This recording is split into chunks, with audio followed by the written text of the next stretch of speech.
सुंदरबन जंगल में एक गरीब रानी चिड़िया रहा करती थी। वह सेठ धनीराम कौवा के घर में काम किया करती थी। गोरी कौवी उसे घर का सारा काम करवाया करती थी और उसे घर का बचा कुचा खाना खाने को दे देती थी। ये खा ले, नहीं तो ये खराब हो जाएगा। कल रात का खाना है और इसे खाकर जल्दी से ताजा खाना बना दे। धनीराम जी अभी आने वाले होंगे।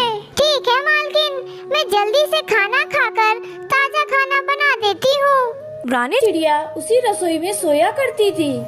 रानी कहाँ मर गई? पता नहीं कहाँ चली जाती है। आई मालकिन आई। बोलिए मालकिन, क्या काम है? कहाँ रह गई थी? आवाज दे देकर मेरे तो गले में दर्द हो गया।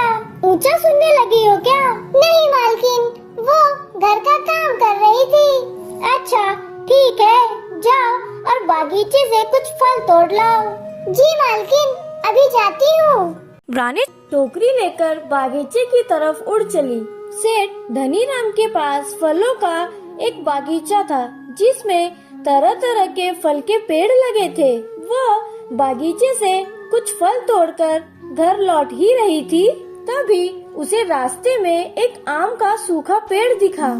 अरे, ये आम का पेड़ तो सूख गया है। लगता है पानी की कमी से ये पेड़ सूखा है। चलो इस पर पानी डाल देती हूँ। रानी उस आम के पेड़ पर पानी डाल देती है। अब जब भी वह बागीचे की तरफ आती तो उस पेड़ पर पानी डाल देती।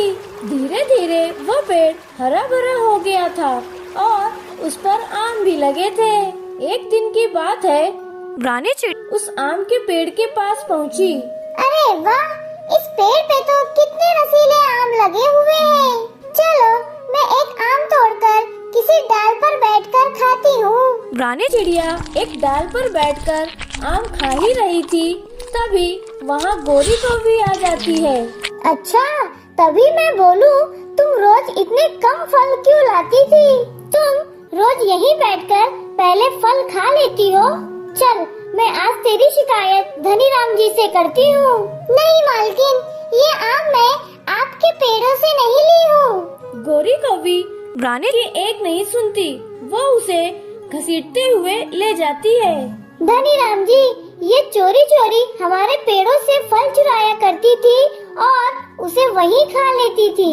मालिक, मैंने चोरी नहीं की मालिक। अच्छा, तो क्या मेरी गोरी झूठ बोल रही है? हमने तो तुझे अनाथ समझकर घर में रखा था। तुम जैसी गरीब चिड़िया होती हो ऐसी ही है, मौका मिला तो सारा माल लपेटकर रफू चक्कर हो जाती हो। अब तुम इस घर में नहीं रह सकती, चली जाओ यहाँ से।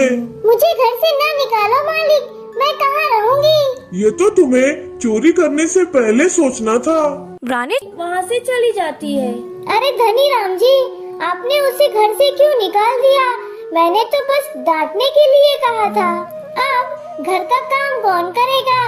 अरे, तो पहले बताना था ना। तुम चिंता मत करो, शाम तक वो घर लौट आएगी। रानी चिड़िया उसी आम के पेड़ के नीचे जा बैठी।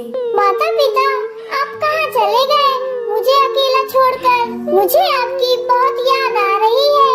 मुझे तो बहुत जोरों की भूख भी लगी है। तभी उस पेड़ से एक आम गिरता है, मानो पेड़ ने रानी के लिए ही वो आम गिराया हो। अरे वाह, आम खाकर तो मेरा पेट भर जाएगा, मगर रहने के लिए मेरे पास घोंसला ही नहीं। तभी वो आम का पेड़ जोरों से हिलने लगा और उससे ढेर सारी पत्तियां गिरने लगी।